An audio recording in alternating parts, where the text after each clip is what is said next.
Olá, boa noite. Matheus entrou? Olá, olá, gente. Boa noite para quem está entrando. É um prazer ter vocês aqui. Professor Sérgio. Oi, E Débora. Matheus, tudo bom? Tô dando um oi para as pessoas que estão entrando. tudo bem. Isso, eu acho que. Cadê? Ah, voltou. Ei, agora tô te vendo. Matheus, estamos combinando. Olha aí. Você tá me vendo? Eu tô me vendo, tô Eu todo preto na tela. não, tô te vendo. Será que as pessoas estão me vendo Estamos também? Se alguém puder dar um okzinho, por favor, se estão vendo o Matheus. Eu tô te vendo sim, Matheus. Eu não estou me vendo, mas tudo bem. Se as pessoas estiverem me Você vendo. quer sair e tentar entrar de novo? Pera aí, eu vou Eu tentar, vou pera. tirar você aqui, daí você manda de novo, tá bom? Tá. Vamos lá, gente. O Matheus vai tentar entrar de novo aqui, porque a Débora falou agora que estava vendo. Que o Matheus entrou, mas daí ele não estava se vendo.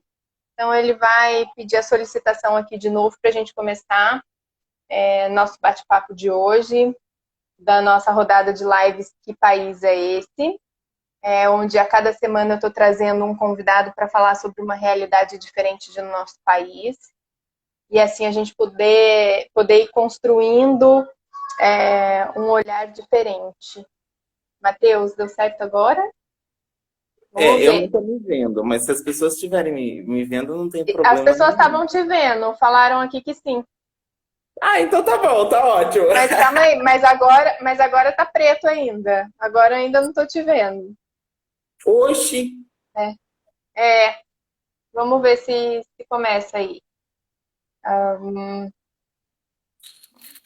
Tá, sabe como tá aquele símbolozinho carregando? Tá aquele Nossa, símbolozinho carregando. Vamos ver. Um beijo pra Valentina. Já tô recebendo até beijos aqui, viu, Matheus? que delícia. Agora vocês estão conseguindo ver o Matheus ou vocês estão que nem a mim vendo preto? Se alguém puder me falar, por favor, porque pra mim agora tá preto. Aquela hora eu tava te vendo. É, né? Eu convidar você agora, tá? Peraí. Tá, vou sair. Vamos ver se funciona. Tá. Ô, gente, eu tô contando com a paciência de vocês um pouquinho, só para porque a gente não tá conseguindo ver o Matheus aqui. Né? Agora não tá vendo, né? Tá. Vamos ver então se agora dá certo. Vamos ver. Aí, Ah, agora agora foi. sim. Agora foi, Matheus, muito bem-vindo. Estou muito feliz, Obrigado. viu, com o nosso papo de hoje. É uma rodada de lives que eu estou muito contente de fazer. E aí, de ter você participando dela também me deixa bastante feliz. Então, muito obrigada, viu? Eu que agradeço, na Essa, verdade. eu vou falar um pouquinho só antes de te apresentar, porque às vezes entra alguém aí que não me conhece, né? Então, Uhum. meu nome é Lívia Rocha, sou psicóloga, trabalho com psicanálise de criança e adulto, e sou fundadora aqui da Rede Mãe. E essa rodada de lives agora que eu estou fazendo, que tem um tema central, Que País é Esse? Foi um jeito que eu arrumei de contribuir um pouquinho nesse período de pandemia para a gente pensar um pouco sobre que Brasil é esse que a gente tem, né?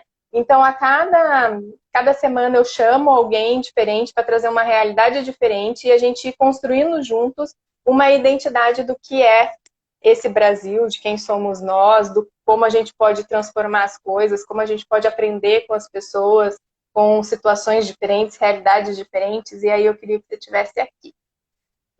Então, Matheus é um artista, como eu disse lá no textinho do meu post, né? Chamando aqui para a live o pessoal. Matheus é um artista inspirador. Vou fechar minha janela aqui que está muito barulho. É bailarino, é escritor, é arte terapeuta. O que mais, Matheus? Sou docente de uma pós. Fundei uma pós aqui no Vale do Paraíba de dança, na verdade, né? Fui. Ai, que bacana. Isso aí eu E não aí, sabia. um pouquinho mais de outras coisas. Ótimo. E o Matheus tem dois projetos que eu acompanho e que eu gosto muito, e hoje eu convidei ele para falar de um deles, mas teremos depois outra para falar do outro projeto. E esse projeto, do qual eu acho muito lindo, é Dançando sobre Rodas, né, Matheus? Sim, E aí eu queria que você começasse falando um pouco e para a gente pensar sobre como a arte pode ajudar a gente a transpor os limites, as dores, o sofrimento. ótimo. Bom, na verdade, assim, o Dançando sobre Rodas, ele está completando 5 anos este ano, então foram 5 anos de luta, está sendo ainda, é uma luta muito grande quando a gente fala dessa questão de inclusão, né? É uma companhia somente de cadeirantes e eu estou num processo já durante esses 5 anos de criar uma sistematização de dança para cadeirantes. Não existe Tá. ainda no Brasil essa sistematização. Existem cursos, existem workshops, mas não existem caminhos para este professor ou este profissional, tanto da dança ou para aqueles que querem realmente trabalhar com inclusão, possa ter esse livre acesso. E uma das Tá. partes do meu estudo que eu acho fundamental é a parte psicológica desse ser deficiente. E, se você não me interromper, eu vou começar a falar. Pode ir, que assim que eu for tendo perguntas, eu vou fazendo. Hoje eu estou aqui também para ouvir. Então, aí a gente tem uma grande falha já neste início de tudo de falar sobre inclusão. Por quê? A inclusão, ela é muito falha na parte da educação. E a partir do momento que a gente é falho na educação, todo o resto do processo, né, vai ser falho também. Por quê? Se a gente não começa, a partir de hoje, com as nossas crianças, a trabalhar realmente o fato da inclusão, porque hoje, no século XXI, 2020, a inclusão ela está sendo tratada muito política ou muito comercial. É uma inclusão comercial, vendável. Olha, eu coloco uma foto da minha filha, vou dar um exemplo, cadeirante, num comercial, faço um comercial, movo as pessoas, toco as pessoas choram, compra aquele produto ou faz isso e pronto, acabou. Não é um processo. A gente não tem essa parte de ensinamento, a gente não tem essa parte da compreensão. E a inclusão, ela de fato não é adaptar-se tudo, é adaptar aquilo que é necessário. Então, eu como um pesquisador, né, diante dessa dança para cadeirantes, eu venho abordando alguns questionamentos com essas pessoas que quando falam muito de inclusão, mas o que é realmente essa inclusão? O que é essa educação inclusiva? Eu acredito muito nisso, é a educação inclusiva. E isso engloba não só a parte da dança, mas envolve uma parte total de pessoas que estão à parte disso. Então, aí eu levanto assim esse questionamento sobre como que está sendo tratado esse ser deficiente. Porque, assim, a gente já começa pela terminologia dessa questão, que é assim, não é um portador. Então, é uma pessoa com deficiência física. E as pessoas já, então, a gente tem que começar a ensinar elas a partir dessa nomenclatura o que é realmente, entendeu? E aí você e assim, vai, como eu falo com os meus alunos da pós-graduação também, você não pode olhar para uma pessoa deficiente com um olhar geral de todo mundo. E, Uhum. e você tem que ter um olhar indivíduo. Como é este ser? Como é este histórico? Como que a família trata ele? Então, o meu primeiro passo quando eu falo de dança inclusiva, ou dança especificamente para cadeirantes, né? É olhar esse contexto social. Onde ele está inserido? Quem é essa família? Quem é essa mãe? Como que essa mãe fala com essa pessoa deficiência? Como que é tratada? Porque o que acontece? Aí vem uma questão muito psicológica e vem trabalhando essa questão da arte-terapia, porque às vezes o tempo todo aquela pessoa deficiente, quando vai entrar numa sala de aula, ela não consegue se olhar no espelho. Porque a família, ou até mesmo ela, já colocou aquela cadeira de rodas como uma sentença. Ah, eu sou cadeirante e é isso só que eu consigo fazer. Uhum. E aí vem com um trabalho muito Olha só forte. para o limite, né? Olha só para o Exatamente. limite, não Só além olha para dele. aquilo. Mas isso também Uhum. vem um fato da família. Só problematizar aquilo. E muitas escutam, olha, você é cadeirante, você tem que se virar. Então, assim, mas como é essa forma de falar com essa pessoa deficiente? Será que realmente é assim, ah, se vira? Ou não, olha, tá vendo esse caminho? Você consegue. Então, a cultura inclusiva, vou falar assim, né, nesse processo educacional, nós educando essas pessoas para ter realmente uma sociedade inclusiva, está muito precária, entende? Assim, a inclusão está sendo vendida nas escolas como uma coisa tipo, olha, faz e coloca a criança como uma samambaia, né? Assim, no meio de uma roda ou num canto do palco e mexe os braços só e acabou. E ali está satisfeito. A mãe satisfaz com aquilo porque acha que a filha só consegue fazer aquilo e a escola ganha Aham. aquela visibilidade de uma escola educacional. Aí, eu, você sabe, você conhece um pouco, eu fico um pouco revoltado, porque eu, como um artista criador, eu, como estudioso, mediante a tudo isso, não é assim que funciona uma dança inclusiva, não é assim que funciona uma educação inclusiva. Você tem que olhar com esse aluno, com este aluno indivíduo, você tem que respeitar a movimentação dele, você tem que respeitar o limite dele e o tempo dele. Porque o que acontece? Muitos professores criam uma expectativa no aluno, e aí cria-se referências mediante algumas mídias sociais, alguns vídeos, links, que a gente visualiza, mas aquele cadeirante lá de tal país gira, pula e aquele cadeirante é aquele cadeirante, mas quem é seu aluno? Você entende? Quem é este ser deficiente que você está trabalhando? E aí é muito engraçado, porque eu estava batendo um papo com uma fisioterapeuta e ela fala a importância da pós-fisioterapia, que é a questão da dança, porque a fisioterapia não atinge um patamar que é o mais importante que a dança atinge, que é o lado emocional desse deficiente. Então, essa dança vai trazendo para ele uma questão de confiança, vai trazendo para ele uma questão de autonomia e também para ele entender que ele é muito mais do que só um ser mediante a duas rodas, sentado. Então, Uhum.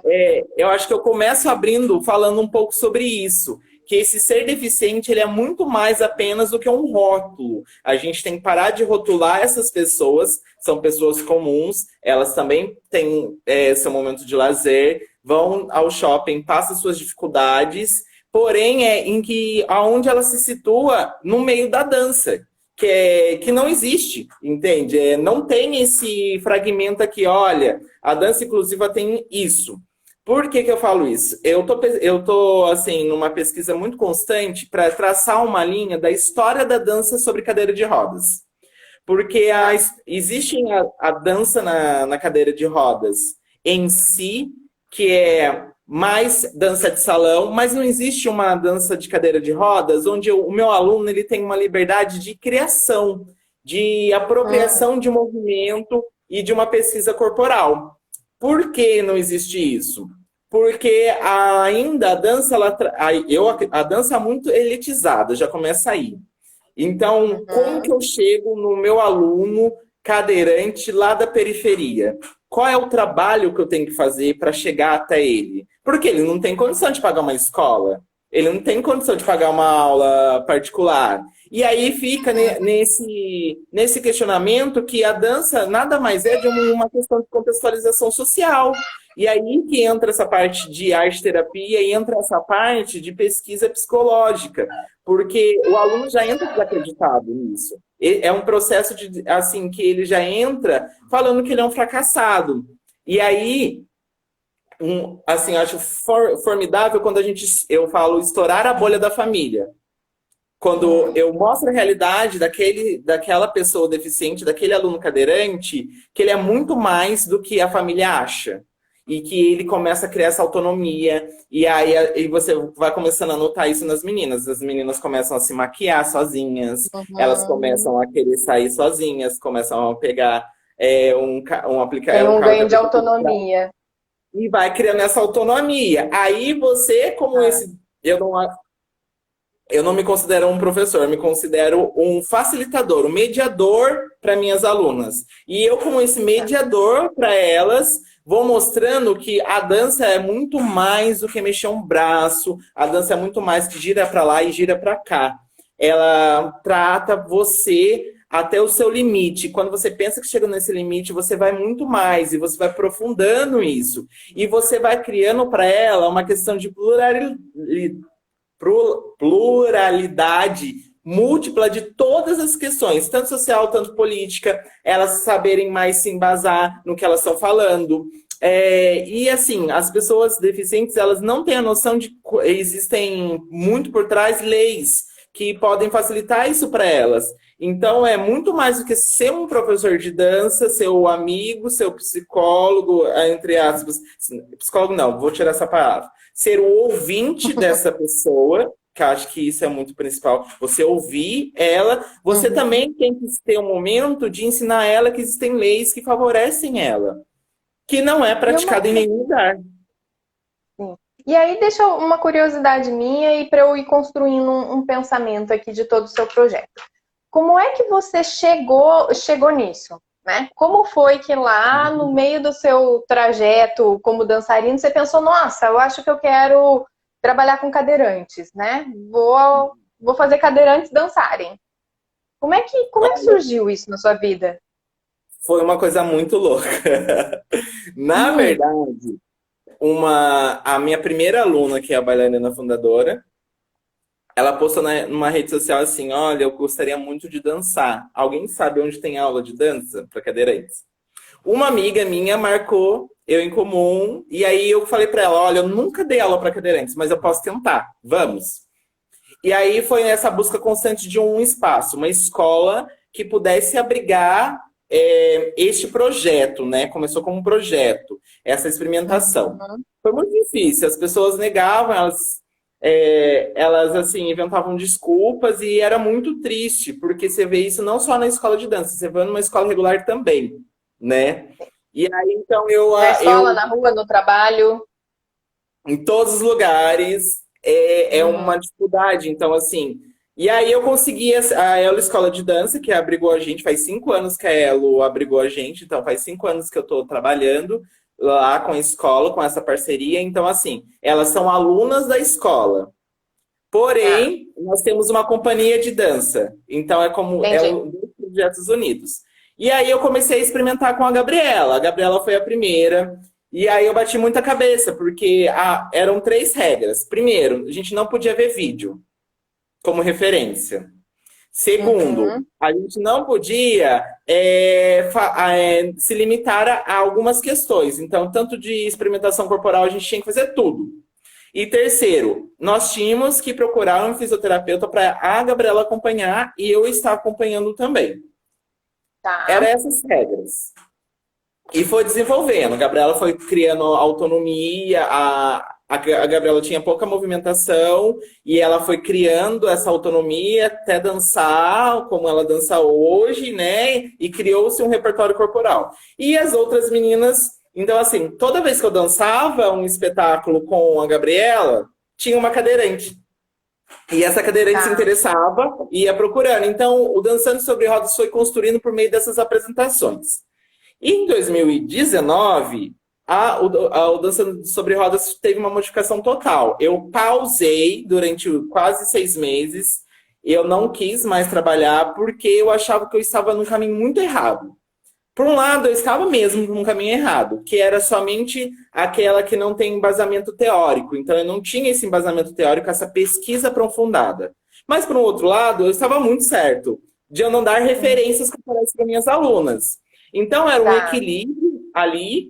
Porém, em 2019, quando eu voltei, falei assim, gente, a partir de hoje, a aula é assim. Fundamento teórico, técnico. Então, eu dou para elas questões técnicas. Como girar, onde colocar a mão, como descer da cadeira. E depois, a segunda parte é o lado artístico. Aquilo que elas têm da técnica, elas precisam dançar, promovendo essa descoberta corporal. E aí eu vou conduzindo ela para isso. Basicamente, Aí foi surgindo os convites. A gente já dançou em Barcelona, a gente já ganhou PROAC, virada cultural, virada inclusiva.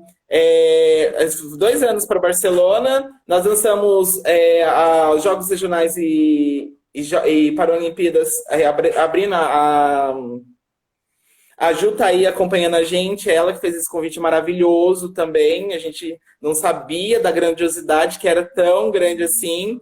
E a companhia foi criando essa forma. Infelizmente, ela ainda é pequena, mas ela fez muita coisa. Mas ela não tem o reconhecimento por quê? Não se quer investir numa política de inclusão, não se quer investir em algo que tenha esse favorecimento para essas pessoas que não têm esse acesso. Né? A gente tem que deixar muito claro isso. E essa é a minha segunda pergunta para você, Matheus. Qual que é assim, a dificuldade que você encontra para lidar com isso? E não com as cadeirantes, né? Mas para a sociedade depois, entende? Porque uma das coisas que eu venho tentando conversar nessa rodada de lives é justamente assim, essa dificuldade que a gente tem de aceitar o diferente.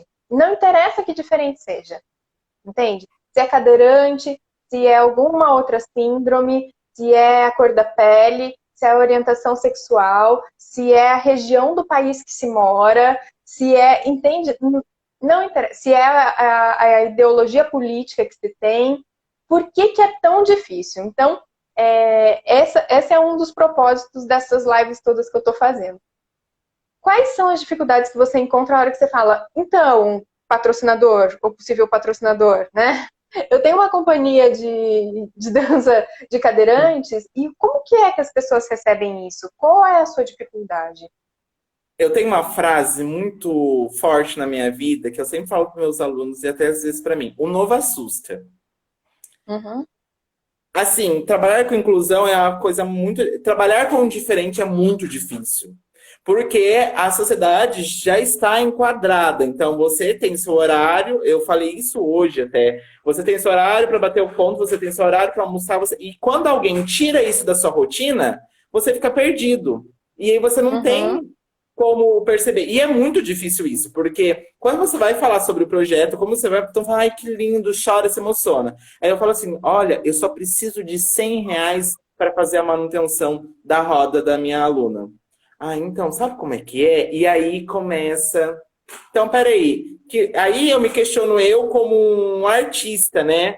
Peraí. Mas onde permeia isso, então, esse diferente? Porque você se emociona, mas há um momento que eu peço uma ajuda para a gente trabalhar isso e educar essas pessoas que, olha, existe um trabalho aqui, não pode. Então, a dificuldade grande é, primeiro, as pessoas não querem saber, elas só querem se autopromover. Quando quer, convida a gente. E você vai lá, assim, você vai lá fazer aquela dancinha pra mim? Aí você se assusta um pouco, né? Você se assusta, eu falo assim. E algumas pessoas me convidam com tanto carinho, assim, eu falo assim, olha, eu vou, porque tem um projeto e tudo mais. Aí você chega lá, a pessoa quer que você dance num espaço que não tem acessibilidade, você coloca a sua aluna onde não tem um lugar para ela se aquecer, porque quando eu falo para a pessoa assim, olha, minha aluna precisa se aquecer, não pode ter ar-condicionado, não pode isso, a pessoa acha que isso daí é uma frescura, mas não é, gente, é um cuidado. Isso daí não tinha que ser anormal. E eu falo isso, por exemplo, daquele professor que repercutiu muito aqui em Taubaté, que pulou junto com o menino cadeirante, entendeu? Acorda, né? Acorda lá. Entendeu? Não era para ser isso anormal. Era para ser algo apenas consciente. O que está acontecendo? E aí você vai depois querer me matar, mas eu preciso falar. As pessoas só querem se promover. Esse ano político agora, maravilhoso. Não vou querer te matar nada, não. Beijinho Fale o que quiser. Potinha, ai, maravilhoso, inclusão daqui, inclusão pra lá. Peraí, gente, durante todo esse ano você não fez uma questão, você tá vendo... Porque, assim, a gente tem duas dificuldades. Ser artista e trabalhar com deficiência. E aí, quando esse artista traz uma proposta que não tá no padrão que eles querem, tanto... E é muito difícil. Ou você desiste, que se você reparar, assim, no âmbito geral no Brasil, muitos projetos começam E poucos permanecem, porque é muito difícil, não tem apoio, não tem. Porque acha que é uma cadeirante ou que acha que é uma pessoa cega, não vai fazer um trabalho bonito, entendeu?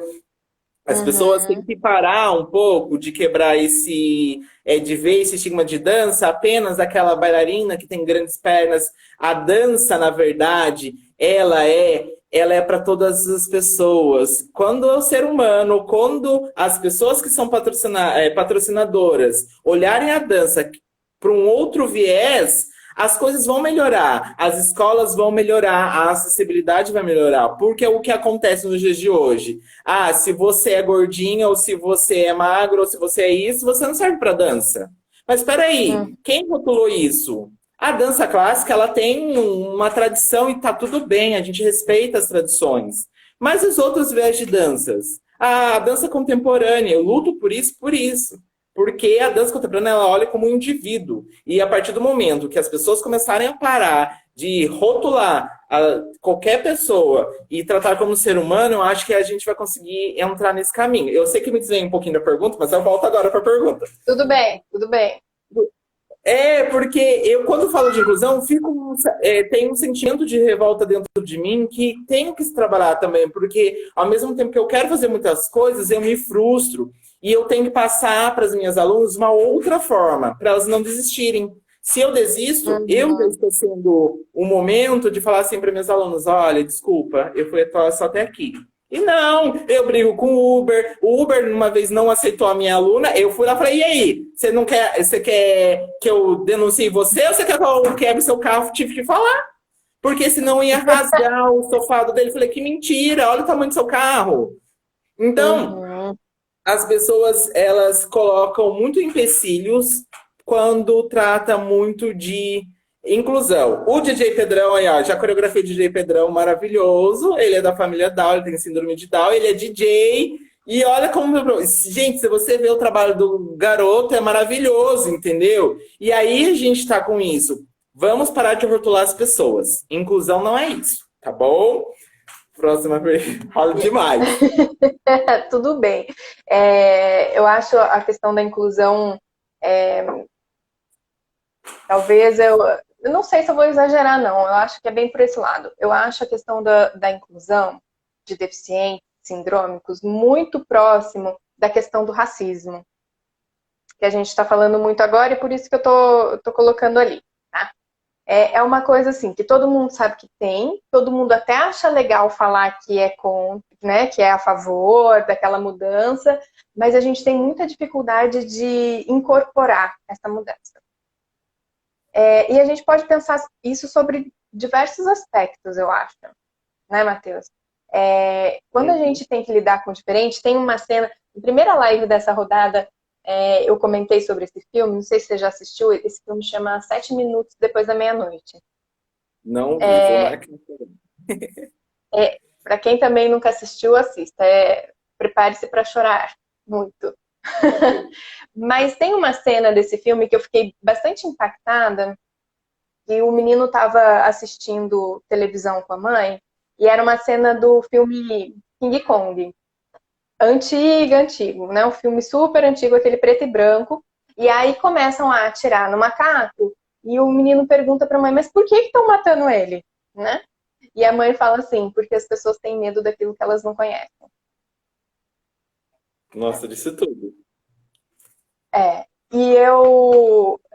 e essa é uma das características e dos itens, será que eu posso dizer assim, que vão estruturando o preconceito, seja ele do que for.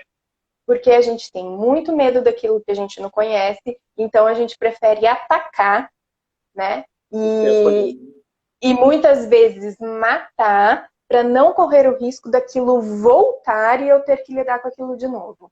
E aí vai nas projeções, sombras individuais, sombras coletivas, enfim. Mas acho que a gente pega daí.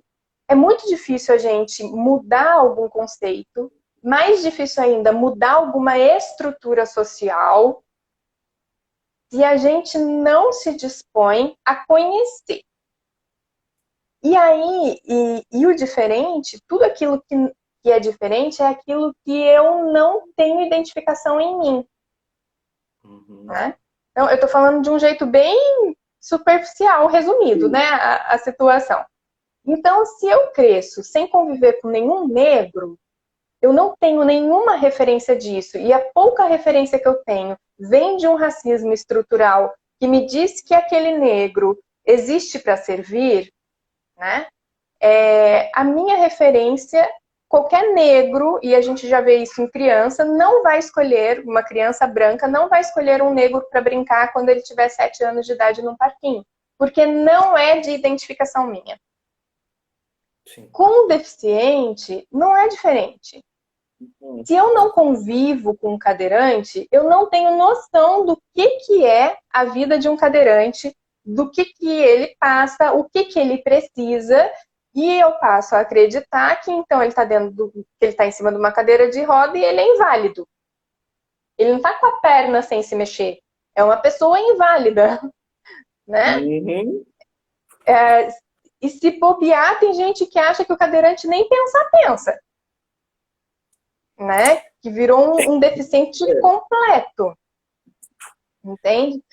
E a gente tem muita dificuldade de deixar perto da gente o diferente, né? Porque a gente vai ter que lidar quando a gente tem que mudar o pensamento, quando a gente tem que mudar nosso conceito, mudar nossa estrutura, a gente precisa abrir mão de coisas que a gente acreditou a vida inteira, mesmo sem saber que a gente Sim. acreditou, né? Mesmo sem saber que a gente acreditou. Então, eu acho que muitas vezes a questão da inclusão fica muito próxima de uma falsa caridade. Eu não sei se você concorda comigo. Nossa, você tirou a palavra da minha boca. Exatamente isso. Uma falsa caridade por. Eu vou elencar alguns pontos assim. Primeiro, tem muitas pessoas que trabalham com inclusão e elas mesmas não incluem. Uhum. Então, assim, e aí eu volto àquela coisa, é bonito na foto, no vídeo, mas o que vem por trás? Então, essa falsa caridade vem numa questão assim, ai, coitada, então eu vou ali ajudar. E aí vem uma questão de vitimismo, porque aí a gente tem que tomar um certo cuidado com esse ser deficiente, que ele não é vítima. Se você não falar para ele ou mostrar para ele que é muito mais do que isso, ele vai também se achar que é vítima. Então, eu não posso isso. Não, você pode. E quando você faz essa questão, fala um pouco sobre essa questão do diferente, né, e assusta as pessoas, e é muito mais fácil atacar do que acolher, me vem uma questão muito assim, que tipo, aí vem até o título, né? Que país a gente tá, né? Qual é o contexto que a gente está hoje, nos dias de hoje? Então, eu ainda acredito muito, eu tenho muita fé, e se Deus quiser vai melhorar as coisas, que a gente pode reeducar essas pessoas. Não mudar, porque a gente não vai conseguir mais mudar, mas reeducar elas. E é um trabalho muito de formiguinha. E assim, essa reeducação, ela não precisa ser explícita. Tipo, olha, gente, porque a partir do momento que a gente quer enfiar algo, a goela abaixo da pessoa, ela causa essa rejeição e a gente perdeu essa pessoa. Então, eu acredito que quando a gente falar de inclusão, trabalhar com inclusão e reeducar essas pessoas com inclusão, né, e transformar essa vida, é mostrar uns pequenos detalhes para ela. É um vídeo aqui, é uma informação ali, e são poucas pessoas que trabalham realmente com essa questão de informação sem autopromover. E tá tudo bem. Cada um segue o caminho que tem que seguir, se vai autopromover, e tá tudo bem. Só que eu me fico inquieto porque, assim, qual é esse papel do artista? Né? Qual é o papel da minha companhia mediante a esse contexto, até nos dias de hoje? Porque eu estou dando aula online. E aí eu não posso ter contato com a minha aluna e isso me causa um certo desconforto, e aí eu tenho que me reinventar como artista e tenho que mostrar para elas que elas continuam dançando sim, de uma outra forma, e mostrar para as pessoas, nós como artistas, que essa inclusão ela pode ser inserida de todas as formas possíveis. E a gente tem que tomar um cuidado, que às vezes, como nós artistas, a gente quer enfiar essa goela. Olha, esse é meu espetáculo, toma! Você vai em respeito. É esse meu espetáculo, você tem que falar, não. Gente, olha esse lado da inclusão. Você já reparou? Olha, essa cadeirante saiu da cadeira, dançou no chão. Ai, que esquisito. Ai, que medo. Nossa, mas olha que legal. Olha, aí a gente começa a mexer para um lado, um lado psicológico dessa pessoa, que é assim, nossa, ela realmente saiu da cadeira, eu fiquei aflita, mas daqui a pouco, nossa, senti uma sensação legal, tipo, nossa, que legal. Então, eu acredito muito nesse papel como artista envolvido a inclusão. Não jogar a goela abaixo, olha, toma minha arte, toma minha inclusão, mas mostrar para essa pessoa que a inclusão é um processo. E teve um processo muito grande por trás dessas bailarinas, tanto de preparação física, tanto de preparação psicológica. E trazer aquela mensagem que, tipo, gente, nós estamos todo mundo na mesma linha, no mesmo patamar, somos seres humanos. Não, não é um bicho Uhum. de sete cabeças. Aí, assim, me entristece quando eu ouço, assim, a Debi Lloyd ou a Inválida, e que elas escutam constantemente. E aí, Sim. como que é esse trabalho reverter dessa pessoa e mostrar para ela que, tipo, oi, olha, você está aqui, eu estou aqui, juntos vamos construir algo. Então, e isso também vem um pouco na fala da questão do racismo. É, é lindo o que todo mundo está fazendo nas postagens, mas o que de fato está agindo, né? E Uhum. então, assim, o que eu falo, eu estou fazendo, né? E qual assim, onde eu me encaixo nisso, nessa contextualização? E E é aí, muito. Pode falar.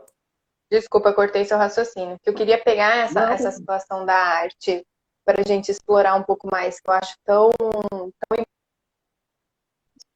e uma coisa que para mim essa falsa caridade nem é só pela demagogia da caridade em si, mas eu não acho que inclusão e nenhum movimento inclusivo é viés de caridade, é viés de direito e é direito civil, entende? Então não é caridade, né? É direito civil, né? Um cadeirante tem o direito de poder andar numa rua, gente, né? Só tem o direito, Então, né? tem o Infelizmente direito de não tem estudar, ação. tem o de... É. Então, olhar assim com o coitadinho não é nem só para vitimizar o outro, né? Mas eu me eximo de ter que olhar, né? Eu me retiro do meu lugar crítico de pensar sobre o assunto. Né? Mas eu ia pegar a situação da arte para falar, que eu até coloquei isso como tema, né, da nossa conversa, como que a arte transpõe o limite. Eu já fiz aqui também outra live falando sobre arte, a importância da arte, porque é um lugar que me agrada muito, arte de todos os sentidos, e me agrada porque eu realmente acredito que a arte é uma das vias mais importantes para a saúde mental. Ai, E aí, de é um várias produtor formas, maravilhoso. né? De várias formas, é uma das vias mais importantes para a saúde mental. Então, é desde lá da criancinha, que tem que pôr para desenhar, para pintar, para criar, para desenvolver, para dançar, para tocar música, né? Porque a arte tem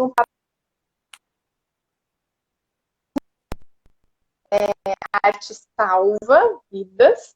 Eu acho que é uma coisa que você tem dentro de você também. A arte salva e a arte promove mudanças reais e saudáveis dentro do psiquismo de qualquer pessoa. Qualquer arte. Qualquer arte. Sim. Né? E a gente tem uma. Eu escutei a Lilia Schwarzman essa semana falando isso e falei: caramba, eu nunca tinha pensado sobre isso. Ela é uma historiadora brasileira e ela estava falando sobre. Enfim, era num outro contexto, mas é um recorte, né, de uma fala dela que eu falei: caramba, eu nunca tinha pensado nisso e é verdade. E você tocou no assunto aí também que a dança é elitizada e ela falou que a arte brasileira é elitizada. Então, que se a arte é feita por a gente chama de arte de cultura. Quando é uma minoria periférica e negros fazendo arte, a gente fala que é artesanato. Olha que artesanato bonito, né? E eu nunca tinha pensado por esse lado. Então, um cadeirante dançando, né, é uma dancinha, entende? E a arte tem que estar ao dispor de tudo e de todo mundo, em todos os espaços possíveis, porque isso promove saúde e transpõe limites mesmo. E aí não são os limites só físicos. E isso que eu acho muito bonito no seu projeto, né? Neste e no outro projeto também, no IELO. Sim. Depois a gente pode falar um pouquinho dele, se você quiser. Mas a importância da gente usar a arte como válvula de transformação social, porque a arte promove uma transformação social muito significativa, como transformação pessoal, né? Você está me dizendo aí, você começou a me falar como que as meninas começam a se olhar de um jeito diferente. Sim. Porque a arte promove eu acho que não existe essa palavra, mas é a palavra que veio na minha cabeça. Não existe mesmo, mas um reolhar, sabe assim? Sim, Um ressignificar do seu lugar. Porque é uma expressão que sai de dentro da gente, e quando aquilo sai bonito, você fala, caramba, tem coisa bonita em mim. Se eu fiz, é porque está em mim. E isso traz uma mudança de paradigma enorme para si próprio, né?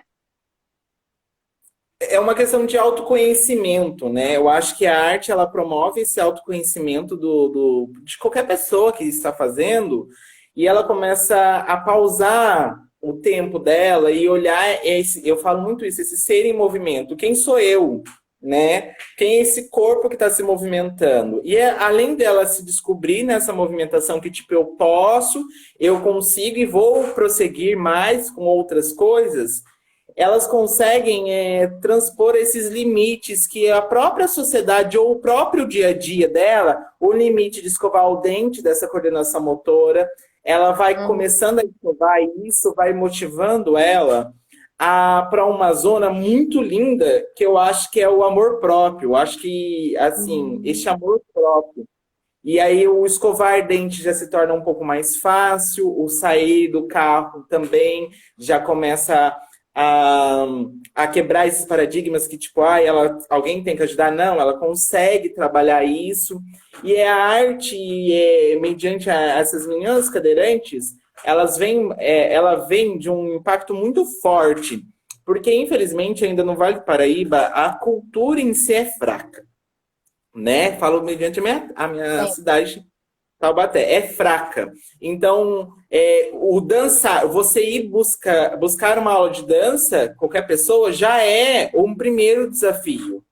E aí, quando você mostra para esse aluno que ele está numa sala de aula, ele consegue fazer outras coisas, além apenas de 2 para lá, 2 para cá, ela consegue perceber que tem um mundo muito grande. E a dança faz isso, a dança proporciona isso, a arte em si proporciona isso para essas pessoas deficientes, que há uma vida além dessa caixinha 3x4, que há um pensamento, uma reflexão de tudo aquilo que eu estou fazendo, de tudo aquilo que eu estou me movendo. Porque quando você começa a pensar um pouco no seu corpo, no seu braço, na sua respiração, você se reconecta consigo, você se reconecta com a sua essência. Eu falo muito isso. Quem é você? Onde está a sua essência? Porque eu não quero um aluno que reproduza o movimento. Eu quero um aluno que cria e faça desse movimento uma linguagem própria, uma movimentação própria. E eu falo isso para as minhas alunas. Eu não quero que as pessoas assistam você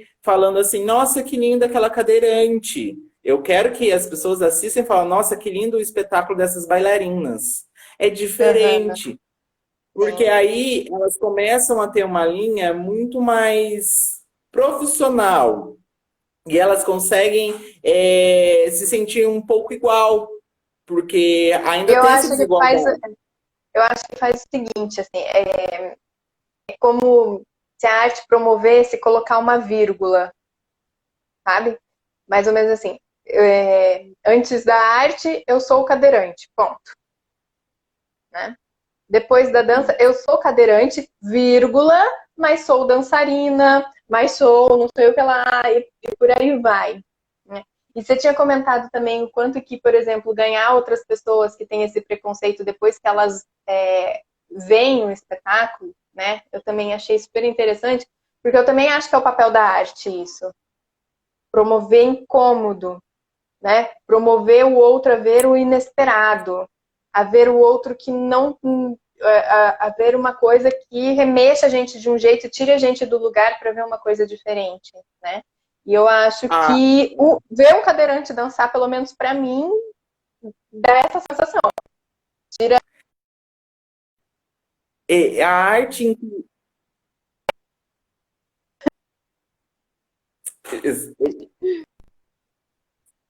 Sim.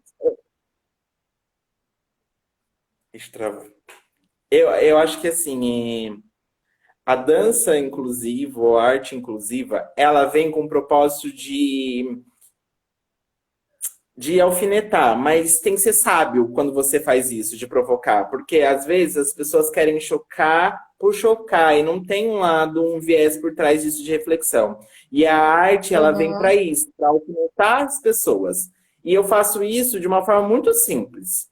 Coloco minhas alunas para dançar em lugar que não é acessível. Aquilo já incomoda a pessoa, porque, gente, ela vai num teatro, não tem acessibilidade, não tem uma rampa de acesso, e aí sobe cadeira, e as pessoas que estão ao redor estão olhando aquilo e ficam um pouco incomodadas. Nossa, mas que absurdo! Então, são esses pequenos detalhes de alfinetar, assim, de fazer as pessoas refletirem um pouco, que a arte ela é muito mais apenas do que uma questão de estética. Ela vem uma questão de superação, ela vem uma questão de história Sim. e vem muito por trás de tudo isso. E aí aonde nós entramos com esses pequenos detalhes no espetáculo na dança. Todo espetáculo meu de dança inclusiva, eu coloco o momento que o público dança com as meninas. Isso para mim é uma marca minha registrada. Por quê?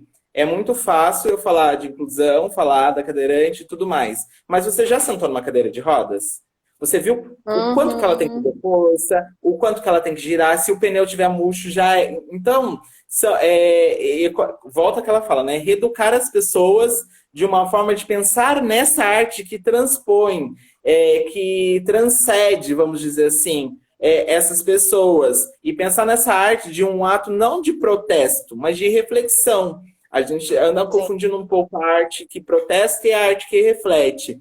Eu sou da arte que reflete, com muito amor e carinho e respeito a todas as pessoas que estão assistindo, porque ninguém Uhum. tem a mesma linha de pensamento. Mas você, por trás disso, você pode falar para ela que, olha, essa arte ela transpôs não só o limite físico, mas transpôs um limite de contexto social, um limite de tipo familiar, e aí a pessoa vai compreendendo este trabalho. Porque quando a pessoa olha o trabalho nosso numa questão de plasticidade, ela vai achar bonito, vai chorar. E aí, quando tem um bate-papo no final, que sempre tem, ou quando as pessoas vêm conversar comigo e eu conto um pouco do processo, as pessoas se assustam, falam, nossa, é assim, Uhum. misericórdia. Esse é o lado que a gente tinha que mostrar mais. Esse processo, não o resultado final. O resultado final é bonito, gente. A gente vai chorar, a gente vai dançar e tudo Sim. perfeito. Mas esse processo, como que esta arte inclusiva está sendo passada para essas pessoas? E isso é um pouco para a gente pensar nesse indivíduo, que ele começa com um pequeno movimento. E se ela continuar com esse pequeno movimento, mexendo três dedos, é este o limite dela, e ela transpôs esse limite, ela não mexia nenhum dedo, ela mexeu três. E a gente tem que começar a pensar nessa inclusiva dessa maneira. Não de uma maneira em que joga, pirueta, joga para lá, cai pro chão. Não. Qual é o limite dessa pessoa deficiente? Às vezes o limite dela é ela conseguir mexer um lado e o outro do pescoço. É ótimo. E eu só aprendi isso depois de 4 anos de companhia. Olha para você ver como que é. E assim, as pessoas falam, nossa, mas você fala isso para as pessoas? Falo, porque eu sou ser humano, eu estou aprendendo junto com elas. Sim, Então, que bom a que gente você tem, reconhece isso. e a gente tem que parar um pouco disso. Ah, eu sou artista, então é minha única verdade. Não existe uma única verdade, existe um caminho para isso. Qual é o seu caminho? Por onde você Uhum. vai escolher isso? E aí, então, você vai mostrando esse processo para essas pessoas e mostrando para elas que esta arte ela é muito mais do que apenas uma cabeça para lá, uma cabeça para lá. Ela quebrou o limite dela, ela quebrou alguns paradigmas que estavam dentro dela. Eu tive uma aluna que não olhava no espelho. Ela nunca se olhou no espelho. Porque ela teve um acidente e ela ficou cadeirante. Então, desde o acidente, ela nunca olhou no espelho. E toda vez que eu dava um exercício, eu falava, meninas, se olhem no espelho para vocês perceberem o corpo de vocês. Tanto fora do espelho, tanto dentro do espelho. E ela nunca fazia isso. E aí vem um papel nosso como facilitador. Opa, ali tem algo. Vem cá. Olha, o que está acontecendo? Não sei o que, né? E aí a gente vai descobrindo que ela não se ama, não se amava, ela não acreditava nela. E aí eu fui olhar nas redes sociais, era só fotos fakes. E aí eu conversei com ela. Eu falei assim pra ela, você já se olhou no espelho hoje? Ela fez assim pra mim, que ela não fala. Aí eu falei assim pra ela, você viu o sorriso maravilhoso que você tem? Ela fez assim pra mim, ó. Aí eu peguei uma foto dela sorrindo, que ela sorri muito quando ela dança. E eu falei assim, ó, tá vendo isso? É você. Você não precisa de alguém fake, você não precisa de nada. Você, a sua beleza tá aqui, ó. Cada um é um ser único neste mundo. E cabe a você acreditar em você, acreditar na sua beleza. E eu falei agora, e daí eu falei assim pra ela, eu só te peço um segundo olhando pro espelho. E ela fez assim, ó. E parou. E ela chorou muito. Na outra aula, ela veio muito alegre, dançou. E aí, quando eu olhei a rede social dela, tava com todas as fotos dela sorrindo. Dela, de verdade. Isso é arte para mim. É você fazer com que seu aluno acredite nele e acredite no que habita dele, sabe?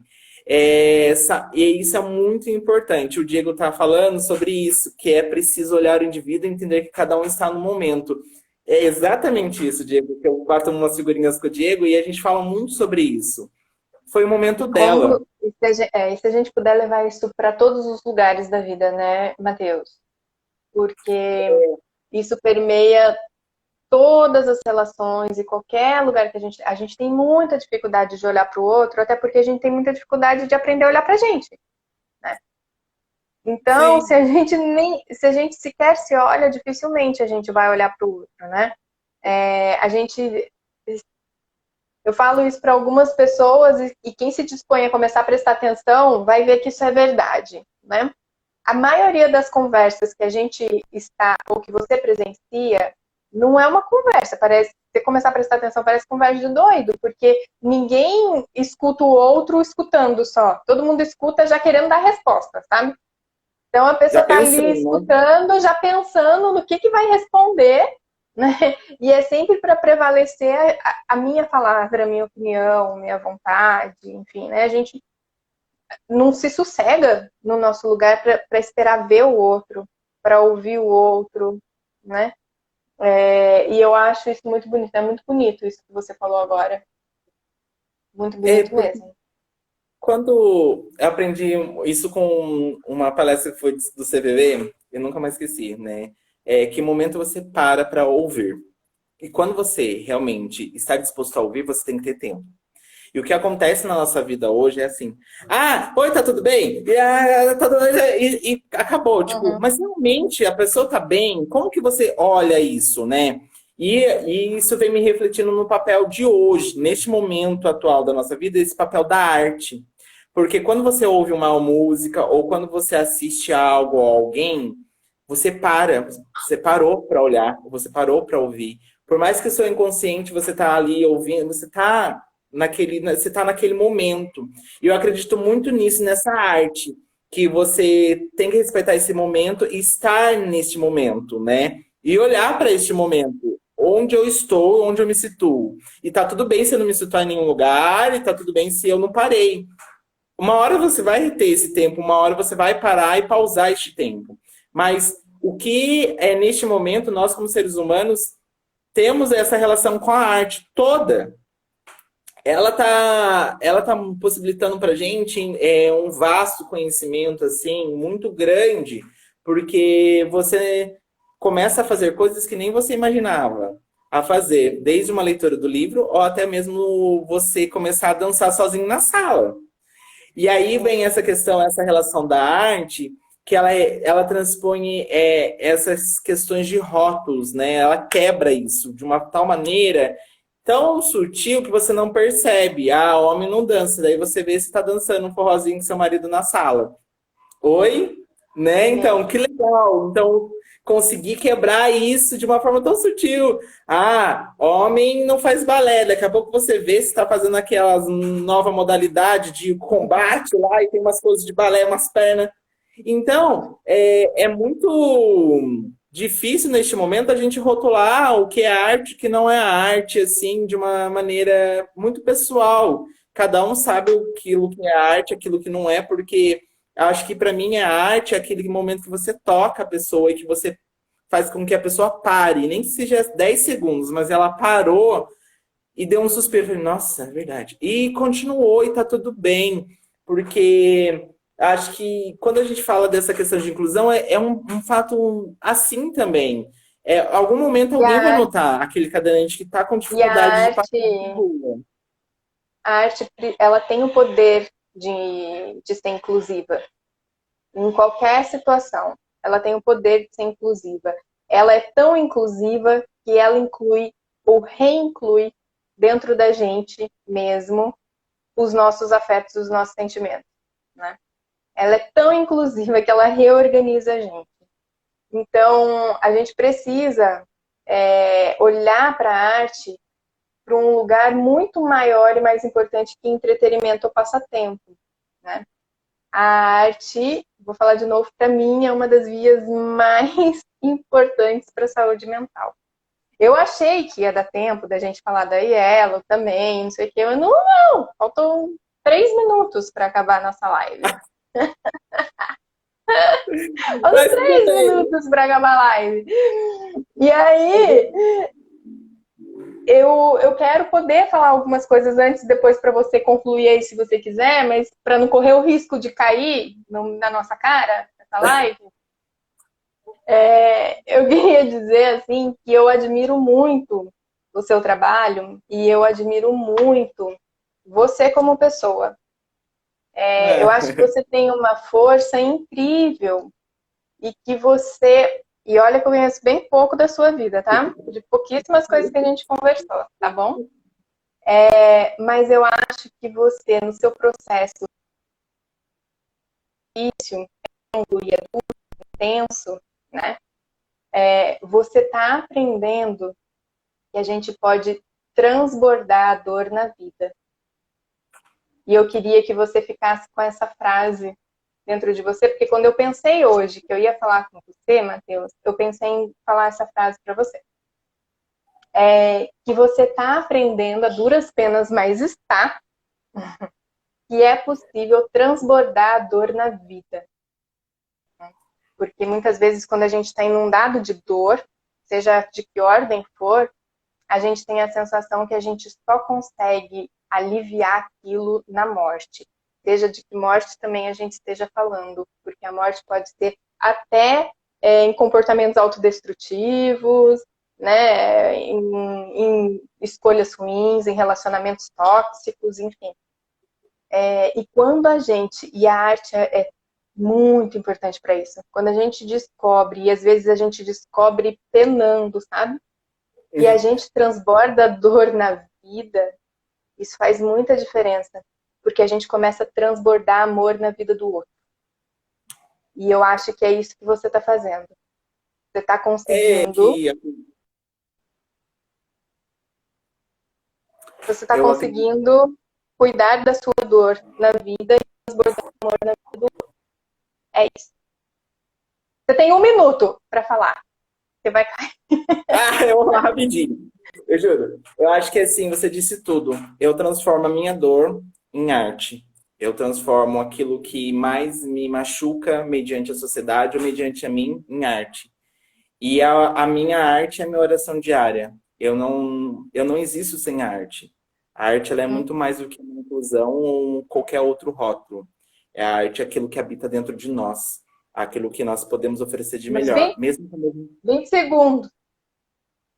mesmo quando a gente não tem nada de bom, a arte mostra isso, que a gente é muito capaz de muitas coisas. Eu quero agradecer, ó. Obrigado, Eu gratidão. adorei. Muito obrigada, viu? Muito obrigada. Gostei muito. A gente marca outra para falar da Yellow. Tá ótimo, E gratidão. muita sorte no seu projeto e continua nesse caminho.